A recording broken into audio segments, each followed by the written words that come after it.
Today we're in Buckinghamshire. We're going to a place called Stowe House and Gardens, and this is one of the grandest country estates in England, so it should be pretty interesting. And we're just travelling along a really long straight road at the moment, and this should bring us to Stowe. And in a little bit sort of a triumphal arch should come into view, so yeah, it should be pretty good.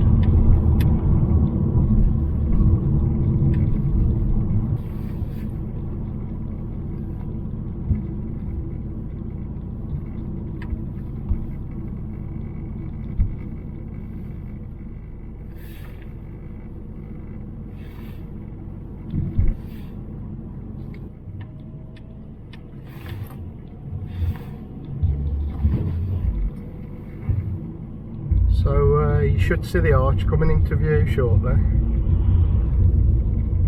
and this is what they call the Corinthian arch. So obviously driving up to something like this, you'd know you were coming to an estate of importance.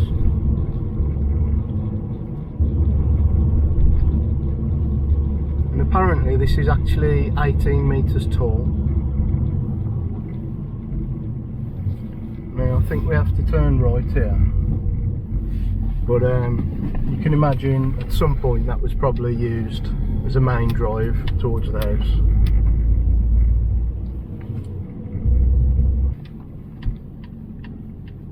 There's sort of modern car park area.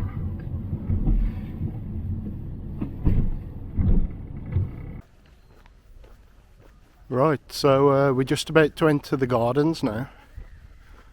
And this thing here is called the bell gate, and as you can see to the left here, there's a little bell on the gate, and this would have been used when people were visiting this place in sort of the 18th and 19th century. They would have rung this bell to get attention when they wanted to come and have a walk around the gardens and stuff. So here we are, we're in, and immediately to our left there's a garden building straight away, which I'll look at in a second, and then you're greeted by a lake straight in front, and then in the distance the house comes into view. That's pretty stunning.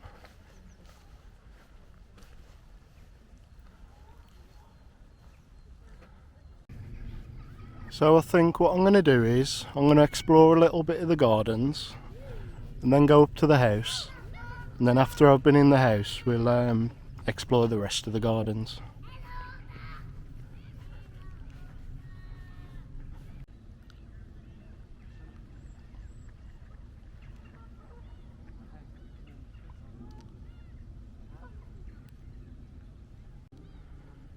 This lake up towards the house is called the Octagon Lake, and that's because it used to be in the form of an octagon.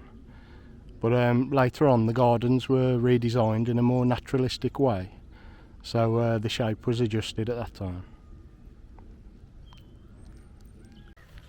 This first building here, just as you arrive next to the lake, is one of the lake pavilions, and there are actually two of these. And these two lake pavilions were designed by Sir John Vanbrugh in 1719.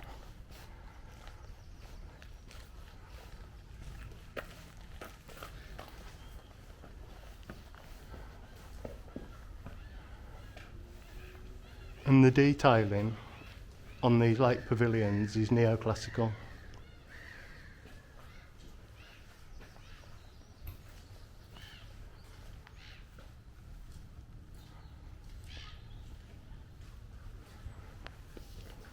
And if we come out of this one, you can see the other lake pavilion just to the left of the path in the distance.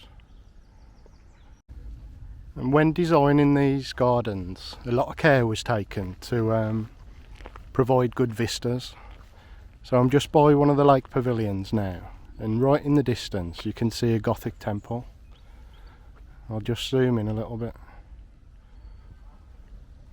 So you can probably see that just on the top of the hill. So we'll be up there later on. And this is the other lake pavilion by Vanbrugh. Pretty much identical to the first one we looked at. And as you can see in the back, it looks like there used to be a doorway, and there's a little room at the back, but you can't access that from the front these days. As you can see, this is the West Lake Pavilion.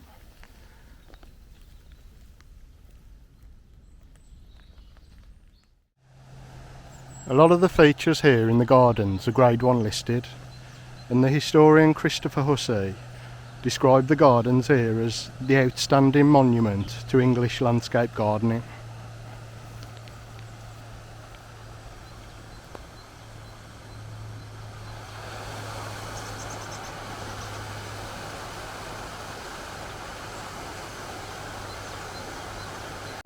So we're just going around to that cascade that we were looking at from the other side just.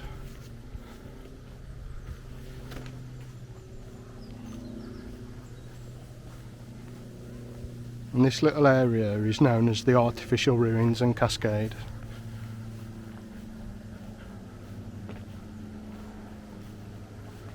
And if we go down here, look at the view.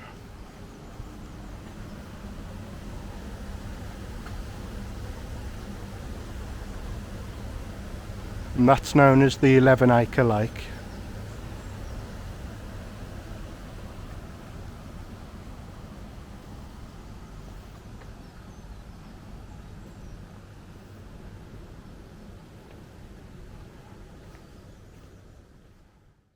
So from the ruin and cascade here, if I turn around, as I was talking about things getting built purposely for the best possible vistas and whatever, if we look across the other lake, at the end you can see the Palladium Bridge, which we'll go to later. Right at the end.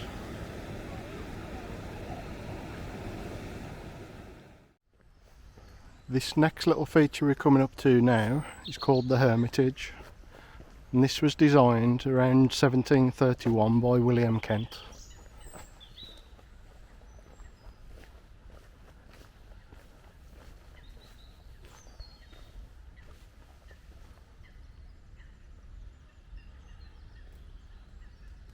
And apparently it never actually housed a hermit, this one. As some places actually employed people to act as a hermit when visitors were having a look around the gardens and stuff. And just on the pediment there's a wreath surrounding panpipes.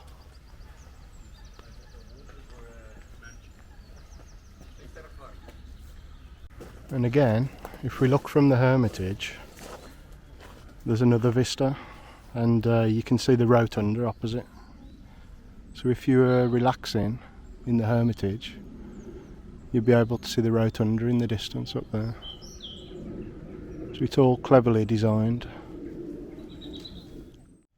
So from the 1710s to the 1740s, some of the leading garden designers of the time were employed here to work on the landscape and the buildings, etc. And these included Charles Bridgman, James Gibbs, William Kent and Capability Brown, as well as the architect Sir John Vanbrugh doing a few of the buildings.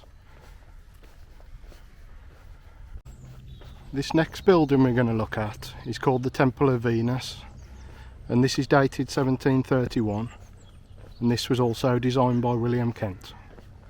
And this is quite interesting.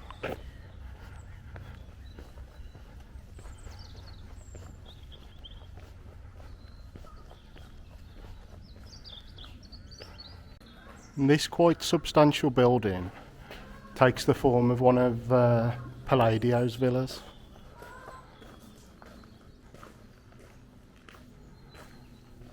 Let's have a little walk inside.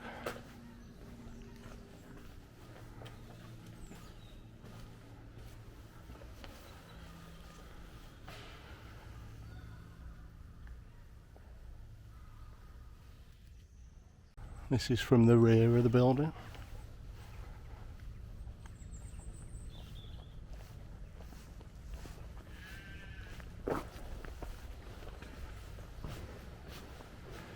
And again, if you walk out the front, you can see the rotunda again in the distance.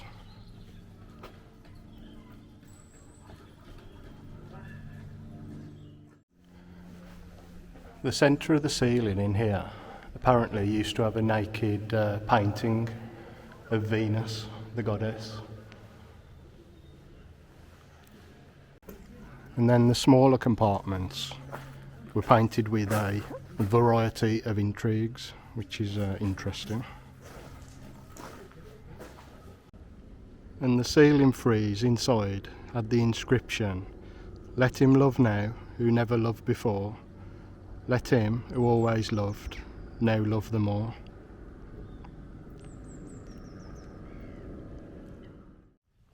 There are 4 busts around the entrance, and these are Cleopatra, Faustina, Nero and Vespasian, and these were all known for their appetite for lust.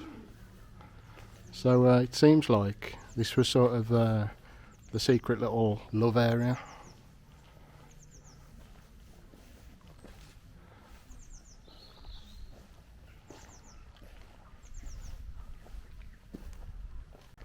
The World Monuments Fund describes Stowe as one of the most beautiful and complex historic landscapes in Britain, and also talk about its influence as the birthplace of the English art of landscape gardening, combining to make Stowe a garden of international repute. Around 40 structures survive in the gardens and parkland, and we're going to see a lot of them today. These pavilions that we can see in the distance, these are called the boycott pavilions, and these were among James Gibbs's first additions to the estate.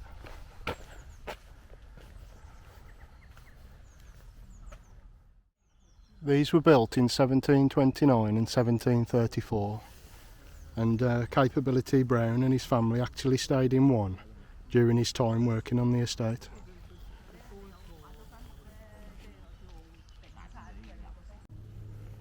There's a swing here in the woodland.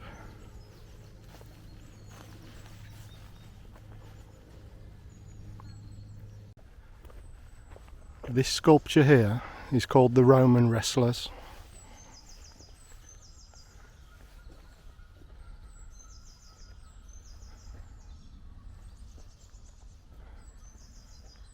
You can see this place in general has got quite a classical theme to it. A lot of Roman classical.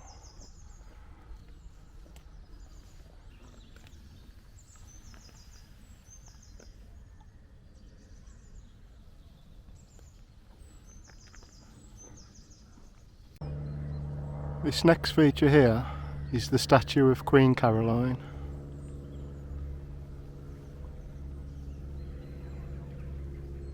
And there's the statue on the top.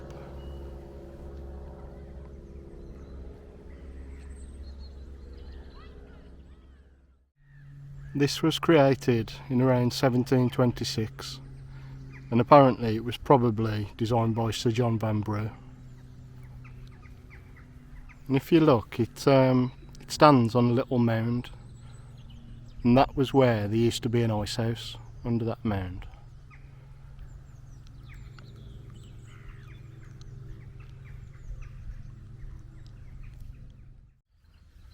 So just to give you an idea of sort of where we are and what's going on, this is the map of the gardens, and each one of those little white points, they're a different feature of interest in the gardens. So you can sort of see how much there is to see here. And we're just over here at the moment in the top corner. What I'm going to do is work my way to the house now. So we'll have a look at the house, and then we're going to target all this lot around here. So plenty more to see.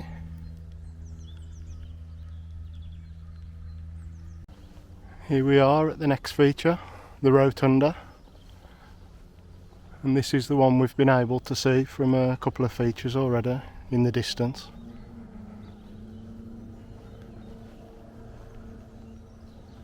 And in the centre there, again, is a statue of Venus, the Roman goddess of love,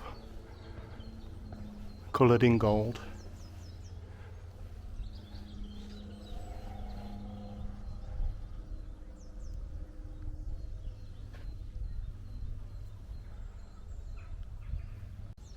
Again, this was designed by Sir John Vanbrugh, and this was built around 1721.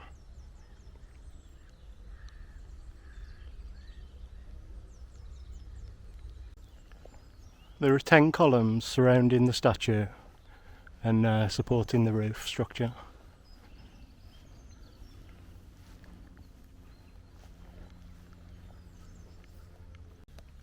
This next feature is called Dido's Cave, and this was built in the 1720s.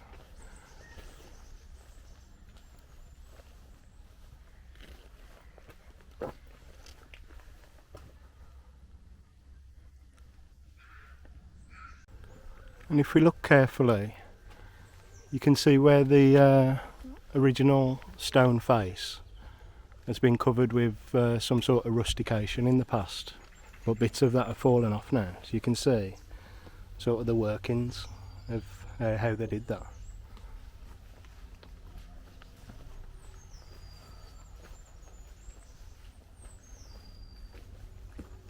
So that would have been the original face there, and then they've added all this stuff in. And this was turned into a memorial, and originally had the inscription, "Farewell, beloved mother."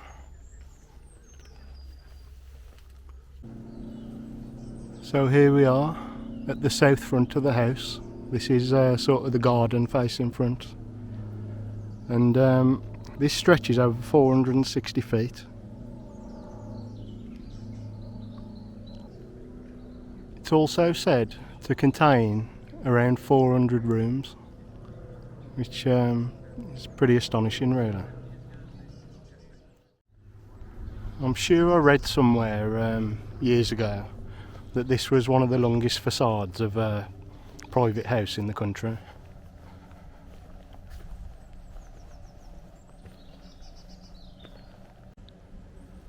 There are 5 major sections to the facade, and between 1677 and 1683 the architect William Clear was commissioned to build the central block of the house.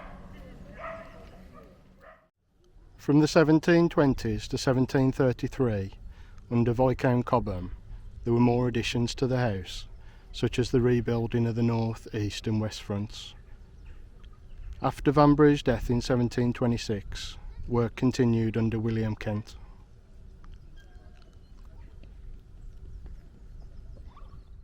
From the 1740s to 1760, under Viscount Cobham, the western and eastern state apartments were also expanded. In 1771, Robert Adam produced a new design for the south front, which was later slightly adapted and was finished in 1779.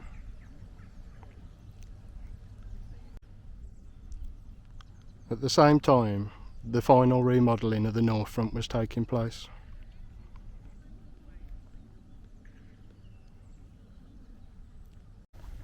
So you can see that some of the very best architects of the time were working on this building, including Vanbrugh, William Kent and Robert Adam. The exterior of the house has not been significantly changed since around 1779.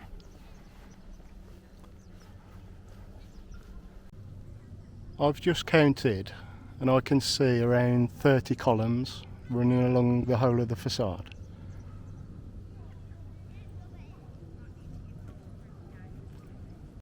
Let's have a walk up to the door on the south front now.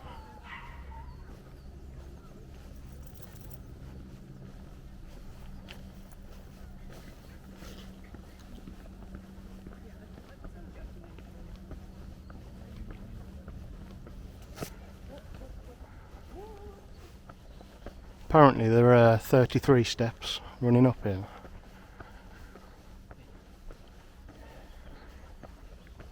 This is just immense in size, really.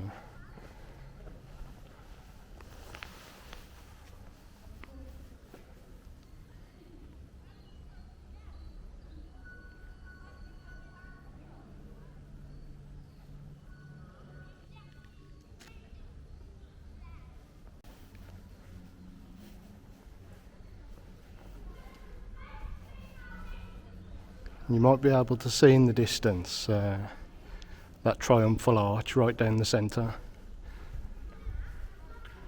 The one that we drove past this morning.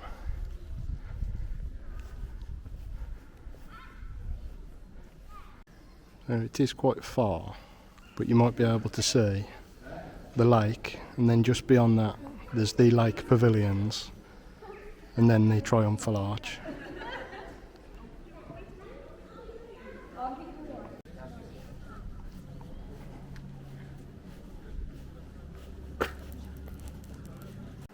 As you enter there's a little intro bit and then a museum type thing, I think.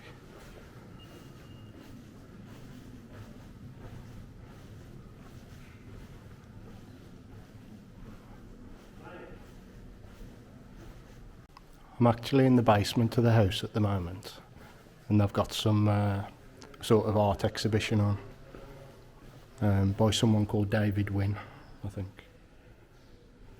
And I should mention that the house was sold by the family in 1921, and then in 1922 it became a school, and it's now called Stowe School. The first room we come to is called the Egyptian Hall, and this is situated underneath the North Hall. And this was actually created as a winter entrance to the house when the weather was bad. I think this bit on the side is where you would have come in the winter. And that would have been linked to a porte-cochere so that you could pull up in a carriage or whatever and not get wet. And this was created around 1803. And as you can see, there's Egyptian decoration around the room. And this thing here is a recreation, but I think that used to be a stove to heat the place up.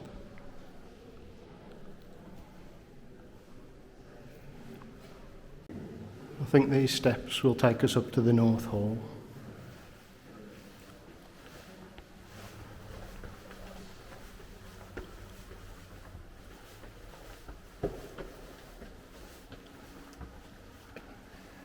Yeah, so I believe this is the North Hall.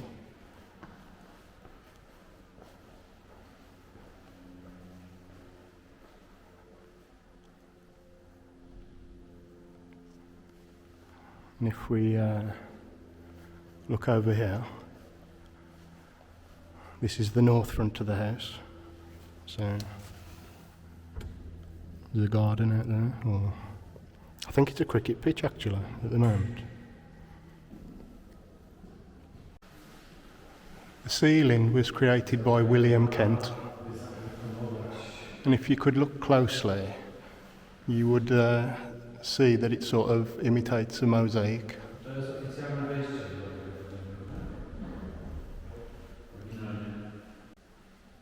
And the figure in the centre is Mars, the Roman god of war.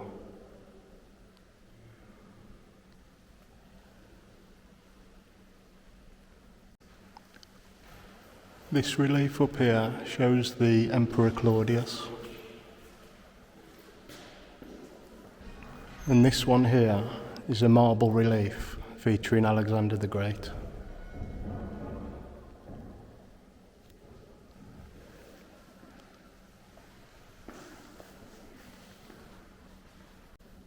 So you get the impression that this room, as you entered the house, was designed to show strength or power.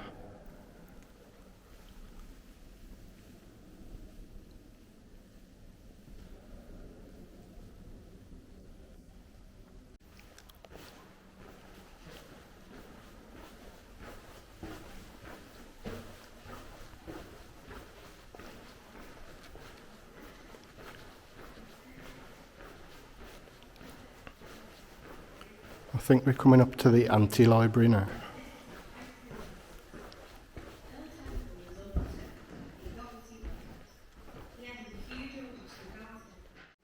If you look at this poster here, this is for the sale of 1922 of the estate, etc.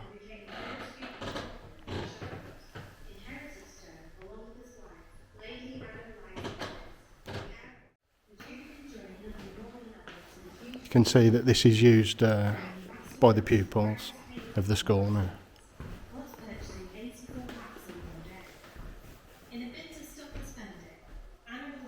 And this is probably a list of ex-pupils or teachers or whatever.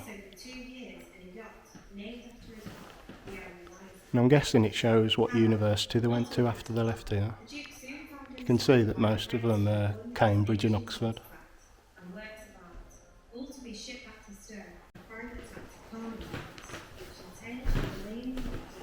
In this next corridor there's photos of the pupils over the years and teachers.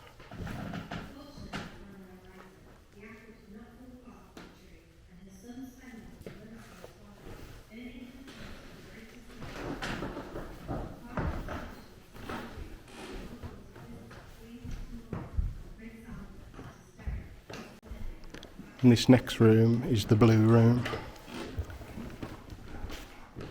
Gets its names for obvious reasons.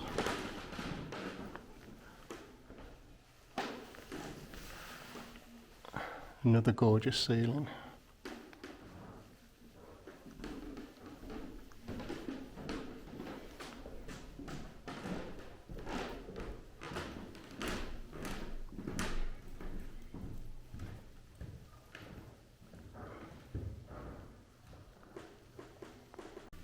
The chandelier and fireplace are actually modern replacements of the originals.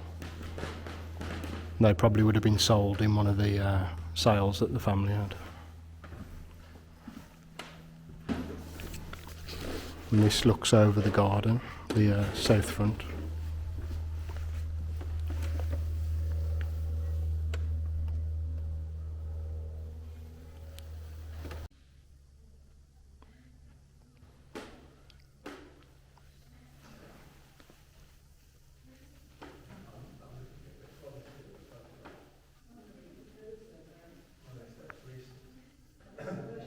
I think next we'll be going into the large library.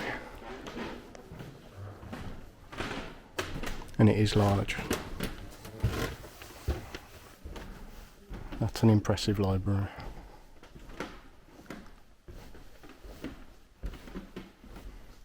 Now obviously for the use of the students.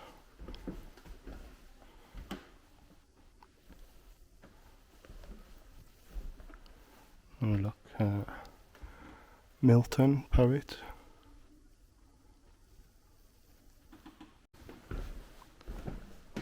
At each end, these chimney pieces are made of marble.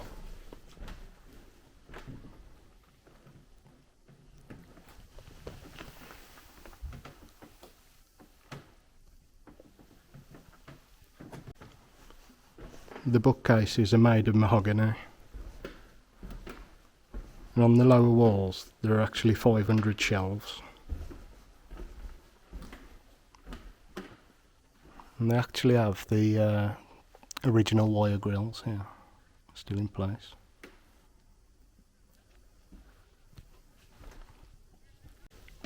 And then there are 240 shelves on the top, and they have to be accessed by the gallery there.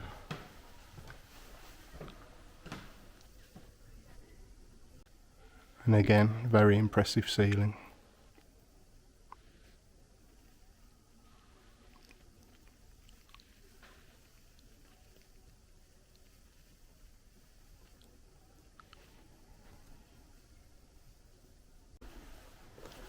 So if we continue, this next room is going to be the state music room, I believe.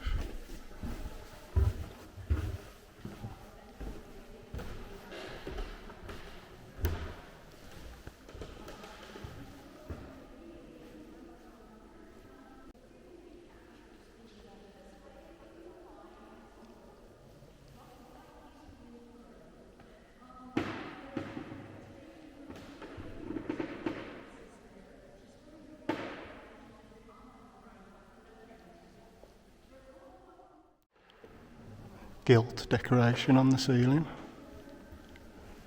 And in the painting in the centre, that depicts people dancing and such like.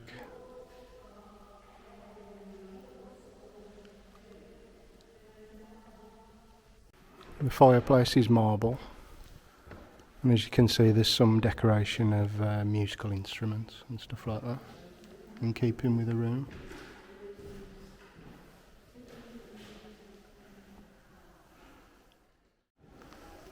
The chandelier again is a recreation. This is from 2012. The earlier one was sold in a sale of 1848 when the family was struggling financially.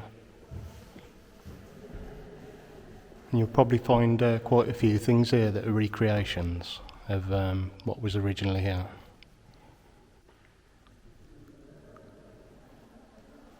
What's quite interesting is these doors at the south end of the room. These are actually fake doors. As you can see, there's no actual handles. And on the floor, you can see that you wouldn't have that there if it was a door that was used.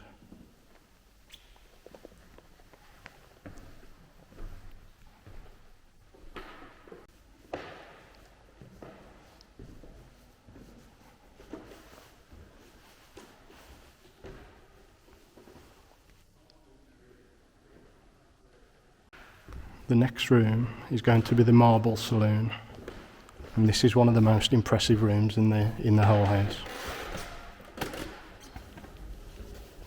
Look at that.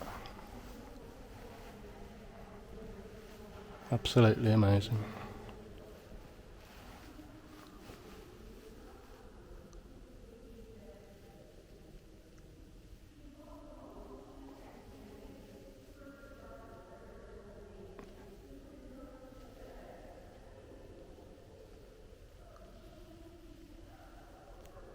Now these doors in the centre here, when I walked up the 33 steps earlier from outside, that's the door that would have been there.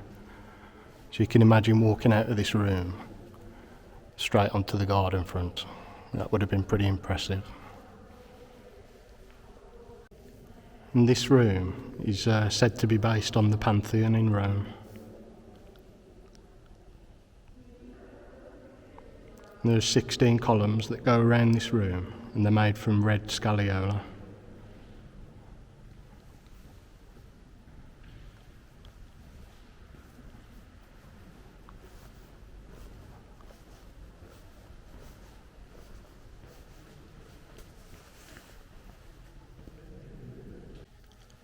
Now the frieze up there, if you can see, consists of around 300 humans and animals. And the sculptor was probably a British sculptor called Charles Pert. And the subject of the frieze was a Roman ritual of the sacrifice of animals to bless and purify the land.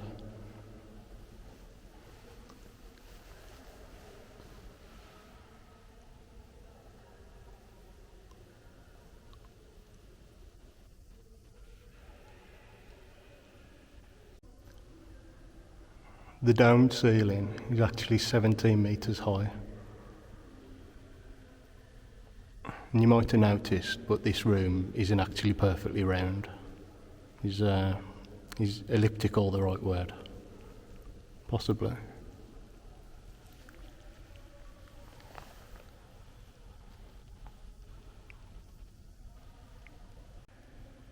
So, as you've seen so far, there seems to be quite a classical theme to the whole estate and the house, and it's sort of erring on the side of Roman classical.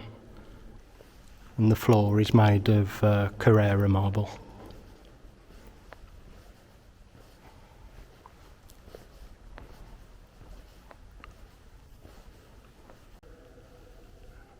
Next, we're going to go into the state drawing room.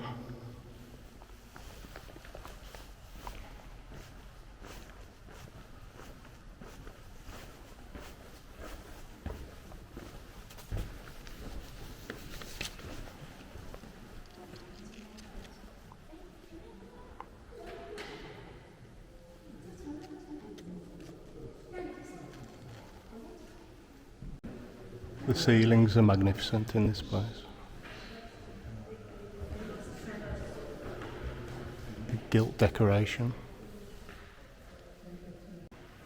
Again, this is a replacement fireplace. The original was from 1777, but that was sold in 1922. And interestingly, it's now in Spain at the headquarters of the Santander banking group.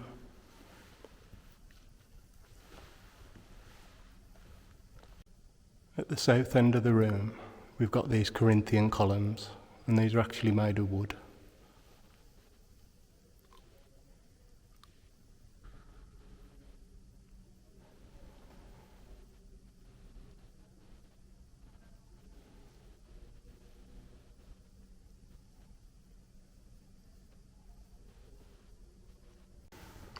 And now I think we'll be going to the state dining room. Wow. Oh my God. That is impressive.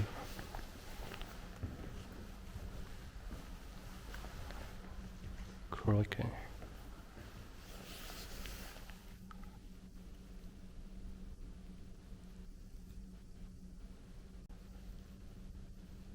Absolutely stunning.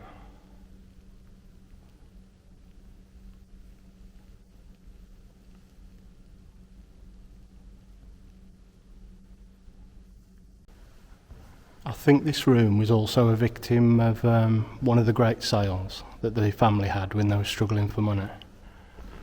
And I believe that the fireplaces are recreations of the originals. But they look absolutely stunning.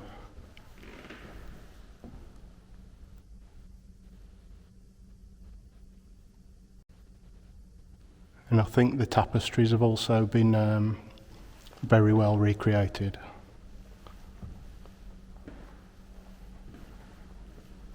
There's just so much decoration in this room.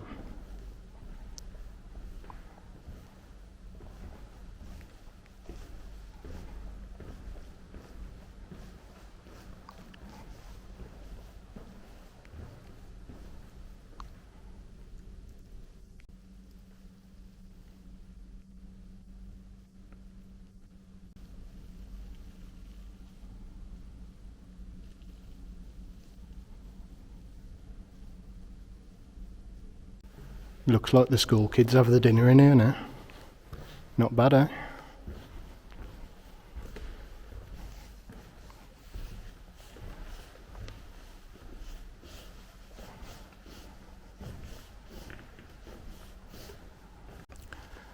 Goes without saying that the school fees must be very high in this place.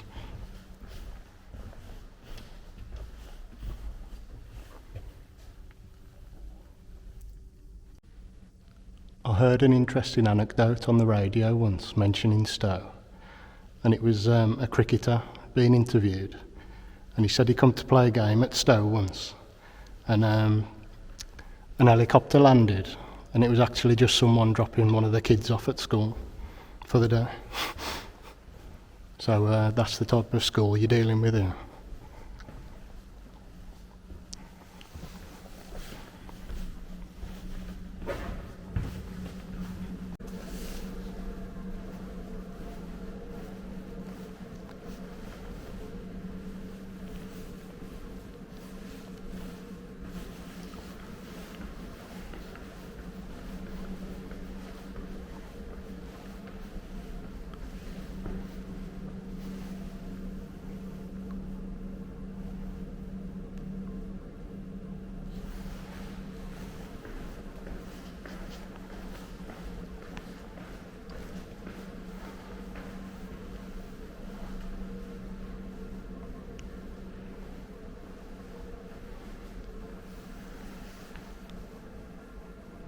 Obviously some former headmasters and stuff here.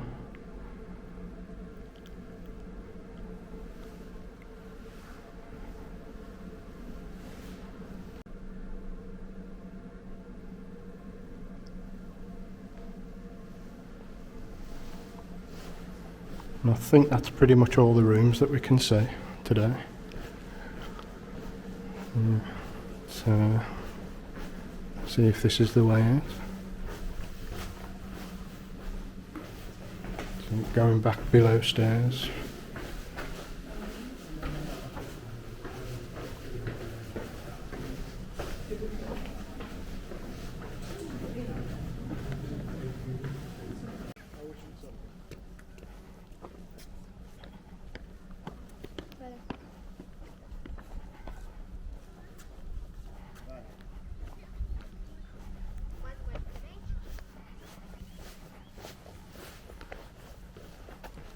Okay then, let's leave the house and get back to the gardens for a bit.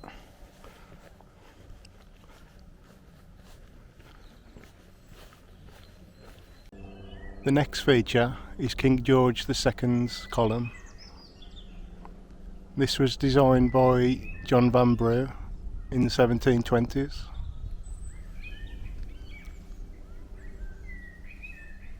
And there's King George II on the top.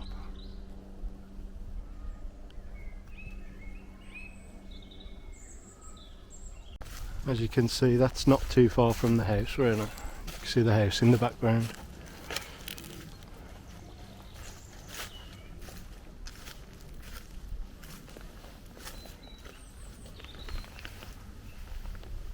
There's some Latin writing on the bottom. Giorgio.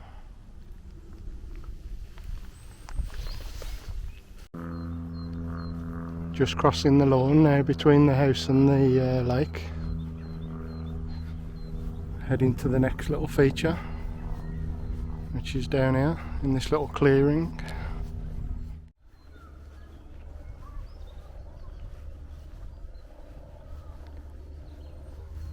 And this is called the Doric Arch. And this is built of stone, and it was erected in 1768. And this was for the visit of Princess Amelia, who was the daughter of King George III.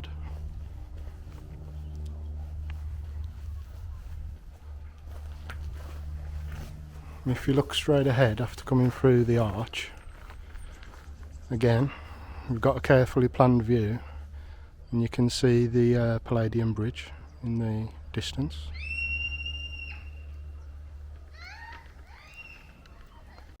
And this was probably to the design of Thomas Pitt, who was a politician but also a bit of an architect as well. And around the arch there are statues of Apollo and the 9 Muses.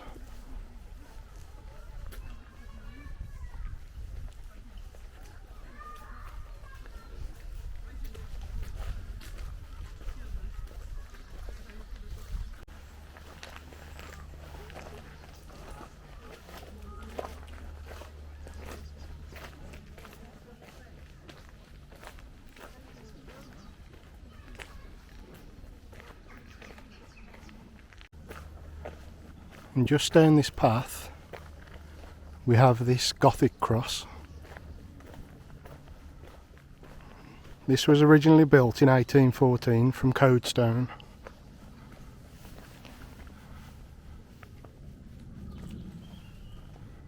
And I am a big fan of Gothic architecture. There's not a lot here at Stowe, so that's one of the few little bits.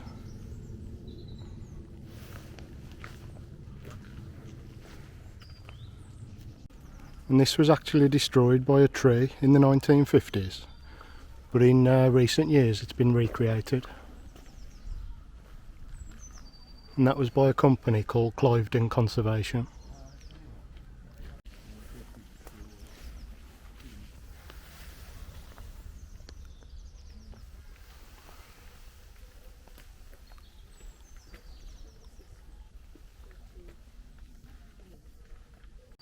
And what have we here just round the corner? Quite a substantial building.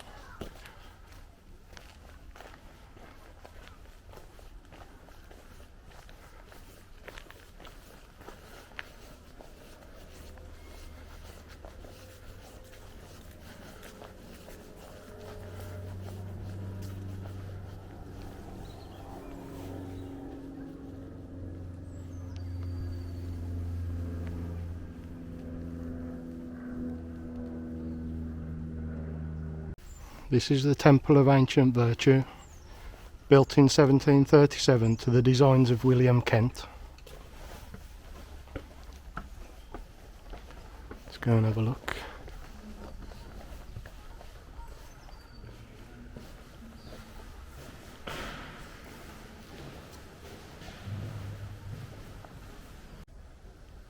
Above the two entrances are the words in Latin, to ancient virtue.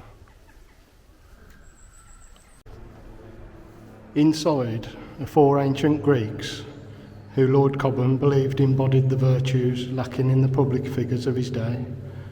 And these included Homer the poet and Socrates the philosopher.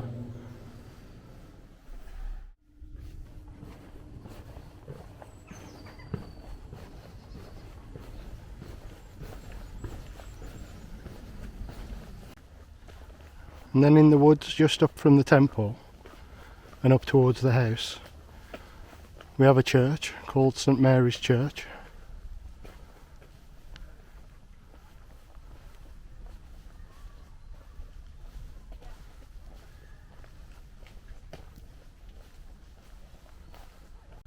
This dates from the 14th century and it's the only surviving structure from the old village of Stowe.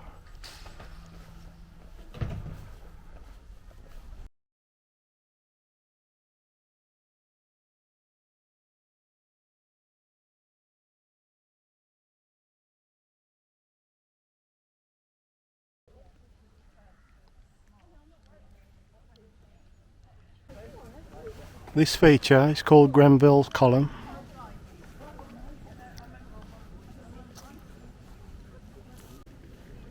It was Lord Cobham who owned the estate at this time, and this was put here to commemorate one of his nephews, Captain Thomas Grenville.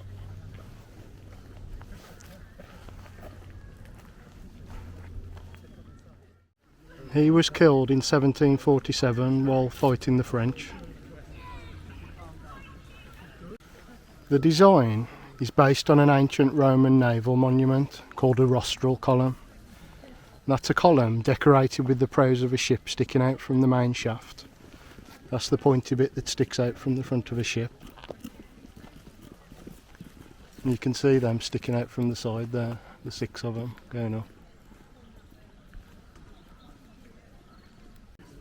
On the top there's a statue holding a scroll which is inscribed, "Only sing of heroic deeds."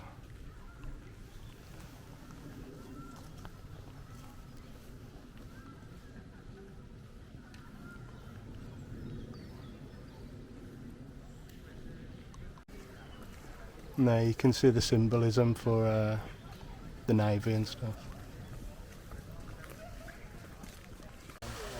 This is the Shell Bridge, designed by William Kent and finished by 1739. It's actually a dam disguised as a bridge of 5 arches, and it's decorated with shells.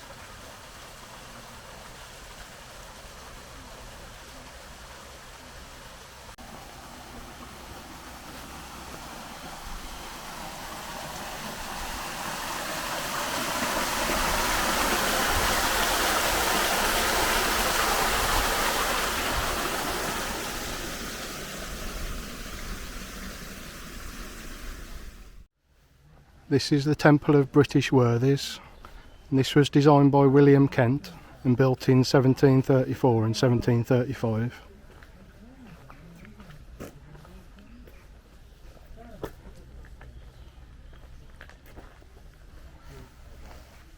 At the top there's a step pyramid, and it contains a bust of the Roman god Mercury.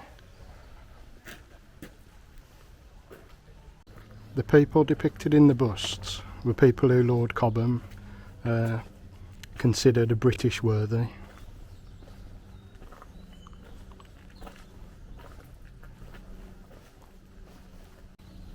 Half of the busts here were carved by John Michael Risebrook. There's the likes of Francis Drake, Queen Elizabeth,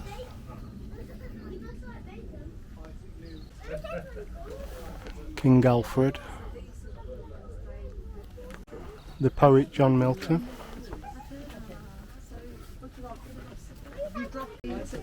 Shakespeare. The physicist Isaac Newton.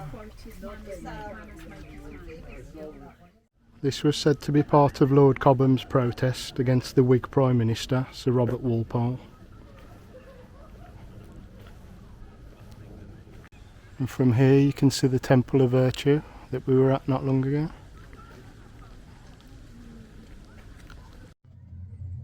And last but not least, on the rear of the monument, there's a dedication to Cobham's dog, Signor Fido.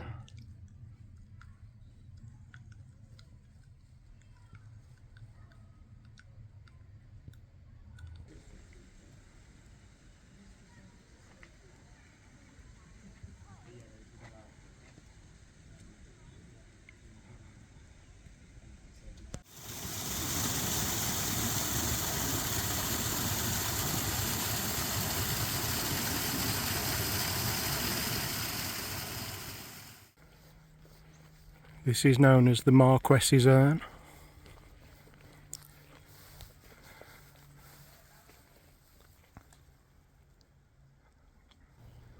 There's the Gothic temple that we'll be going to in a little while.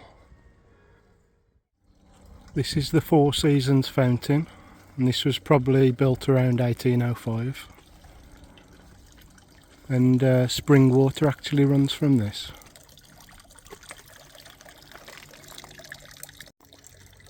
It used to be decorated with Wedgwood plaques of the Four Seasons, and also it used to have silver drinking cups hanging from the side of it for people to get a drink of water.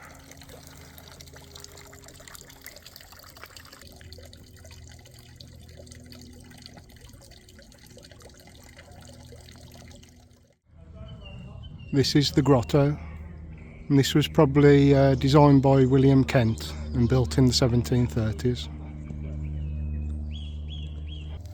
This is the gladiator statue.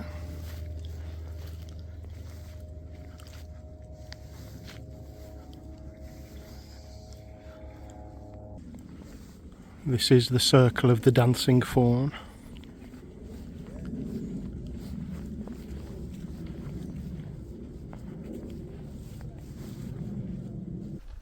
This next feature is the Queen's Temple.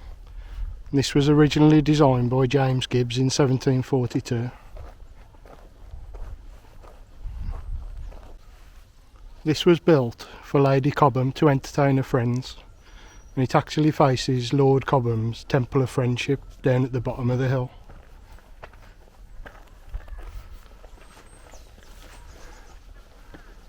And I mean, for a garden structure, it's just massive.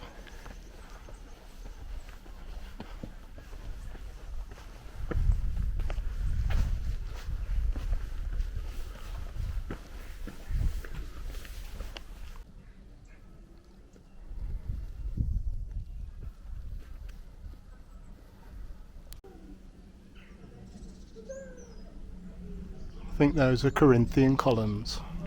You can tell Corinthian because they've got the acanthus leaves at the top there. This was used for many years by Stowe School as its music school. If you look right in the distance, you can see Lord Cobham's Temple of Friendship, where he'd entertain his friends. And I'll put up a picture in a minute.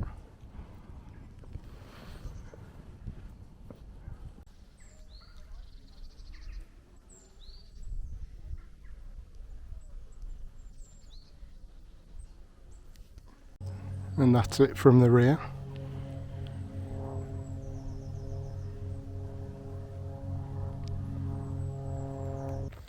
This is the Fane of Pastoral Poetry, and this was designed by James Gibbs in 1729.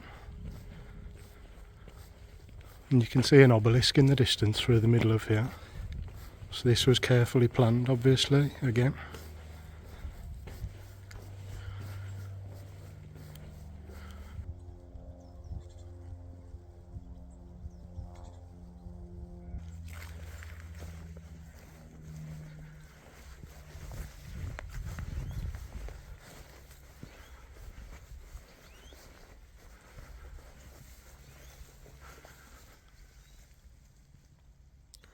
Here's a statue of Samson slaying a Philistine.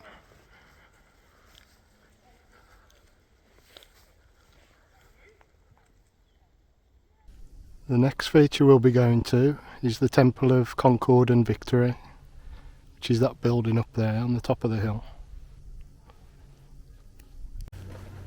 So here we are,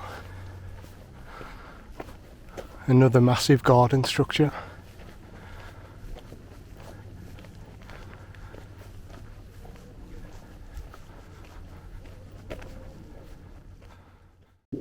So, this is the Temple of Concord and Victory, and this was built between 1747 and 1749.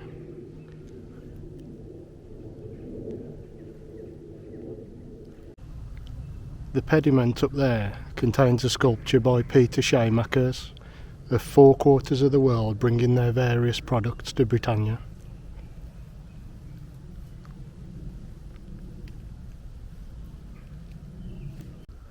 The statues on each end are actually cast lead, painted to resemble stone.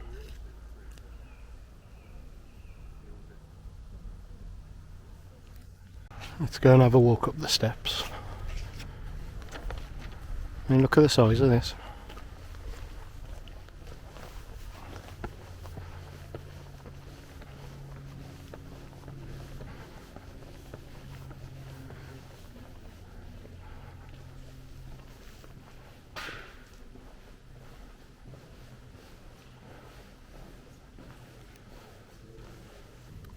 This is just the side of the building.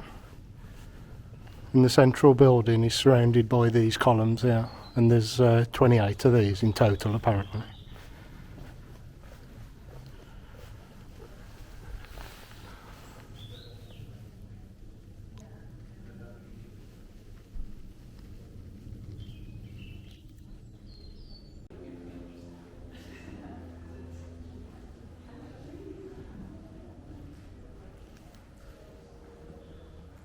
Now this area outside of the temple, where the land dips down, this is called the Grecian Valley, and this was the worker capability Brown from between 1747 to 1749.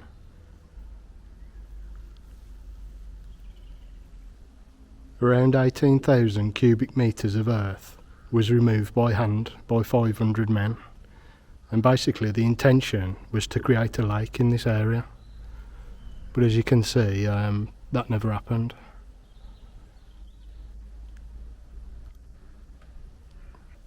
You should be able to see from the outline of the trees on each side where the lake would have been in between, down in the middle.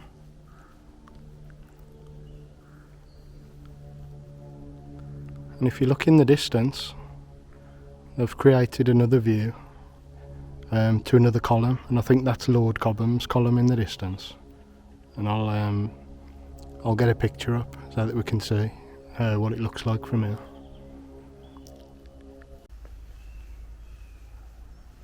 The building was built to commemorate British victories in war.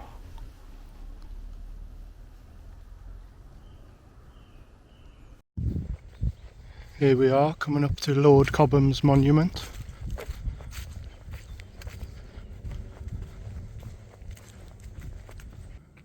This is Lady Cobham's memorial to her husband, Lord Cobham.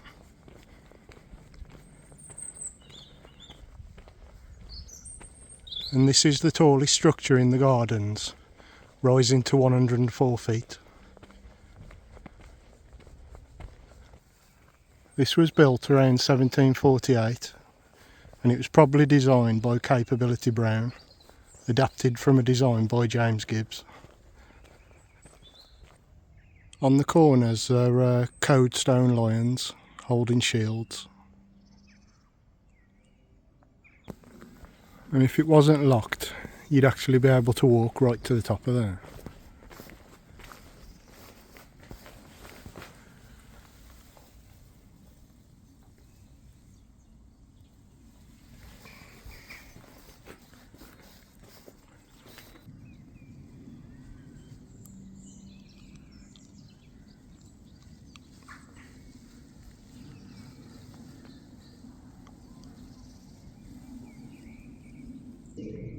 And there's Lord Cobham on the top of a belvedere.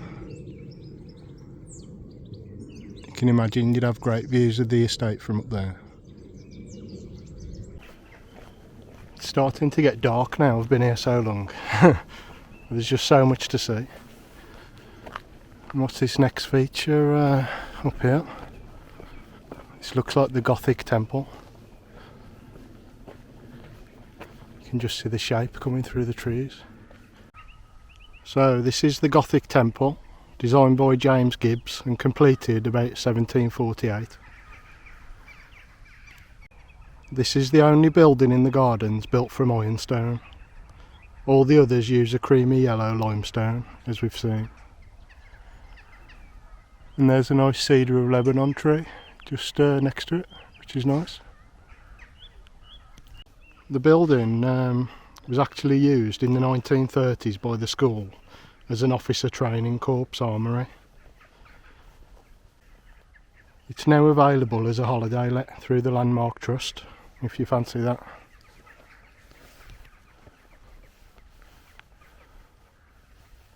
Lovely Gothic elements on this.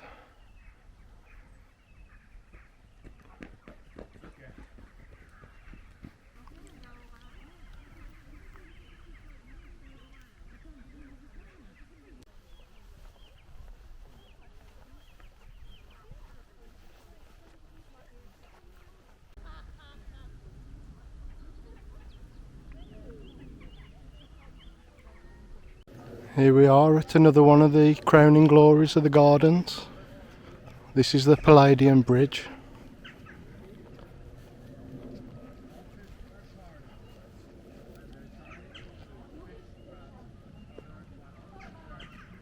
This is a copy of the bridge at Wilton House in Wiltshire, which itself was based on a design by Andrea Palladio, where the term Palladian architecture comes from.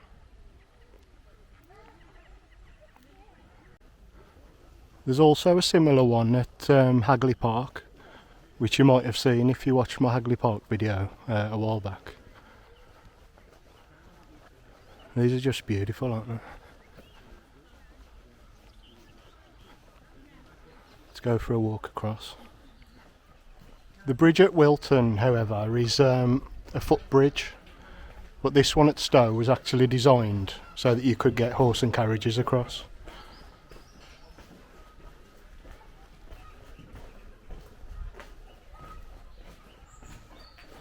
And this looks out onto the lake, as you can see.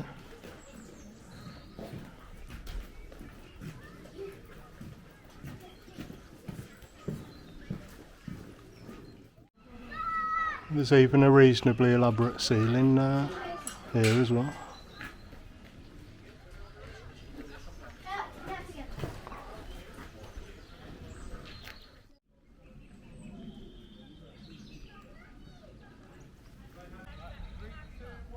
This was completed around 1738, probably under the direction of James Gibbs. And you can see the Gothic temple in the distance, just to the left of it up there.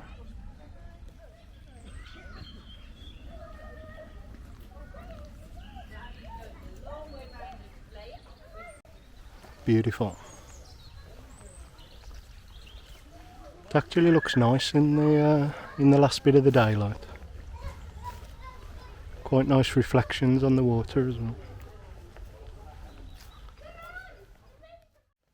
And probably the last garden building we're going to look at is this, the Temple of Friendship. And this was built in 1739 to the designs of James Gibbs again.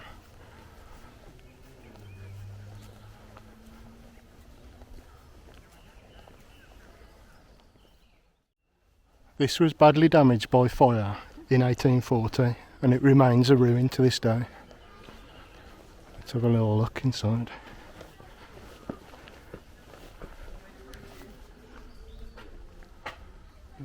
No roof, as you can see.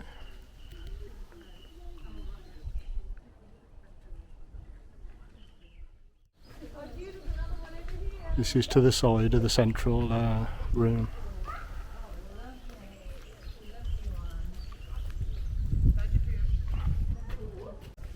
As I mentioned up by the Queen's Temple, this temple was built to entertain Lord Cobham and his friends.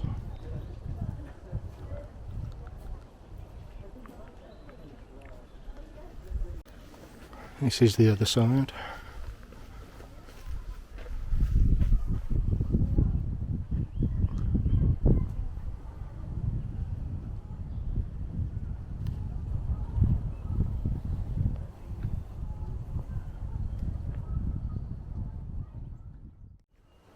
There were originally busts inside of Lord Cobham and his friends, but they were removed. And the bust of Lord Cobham from inside here, that's now in the Victoria and Albert Museum in London.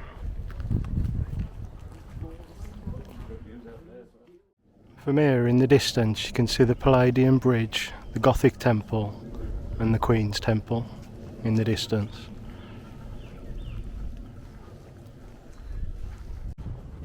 I've been quite lucky with the weather today actually, because I've just finished looking at all the features and it's just about to go dark and it's just started raining as well, but it's been dry all day and it's February, so it's been quite a nice day for February, so I've been really lucky. But yeah, this place is amazing. I mean, if you're into this type of stuff you've got to come here if you're in England. This has got to be one of the best country house estates in the country. I mean, the gardens, I can't think of any gardens that are better than here. I mean, feel free to let me know if you think there's any that are better than this, but I don't. So yeah, it's been great here, there's so much to see. And it has literally taken me all day. I started at 10 AM. And it's now almost 5 o'clock and it closes at 5. And as you can see, we're starting to lose the light a bit now. Thanks again for watching, I always appreciate it. I hope you found some of it interesting. So here we go, finish where we started. I'm just about to go back out the bell gate. So thanks a lot, I'll see you next time.